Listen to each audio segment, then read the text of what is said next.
নমস্কার, আমার আরও একটি ব্লগে তোমাদের স্বাগত জানাই। তো দেখো, আমাদের গ্রামেগঞ্জে থাকার কিন্তু একটা আলাদাই সুবিধা রয়েছে। কেন বলছি তার কারণ দেখো, এই যে কেশতি পাতা আমি এখন তুলছি, এটাকে ভৃঙ্গরাজ বা কেশতি পাতা যাই বলো না কেন, তো এটা শহরে তো দেখা মেলেই না, এমনকি বাজারে টাকা দিয়েও কিনতে পাওয়া যায় না। তো আমাদের গ্রামেগঞ্জে কিন্তু এইসব জিনিসগুলো মানে সবারই অযত্নে একটু চারপাশে খোঁজখবর রাখলেই দেখতে পাওয়া যায়, মাঠের আশেপাশেই হয়ে থাকে এমনিতেই। তো দেখো এখন এটা আমি তুলে নিচ্ছি, পরিয়ে বাড়ি যাওয়ার সময় দেখলাম এগুলো অনেক হয়ে আছে, তো ভাবলাম তুলে নিয়ে যাই, এখানে হেয়ার প্যাক বানাবো।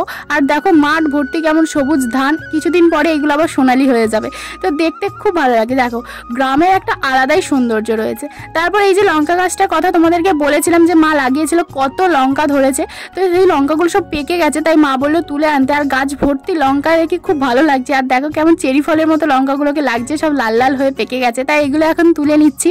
আর দেখো কত লঙ্কা পেকেছিল। তো আজকে ভিডিওটা এই পর্যন্তই থাক।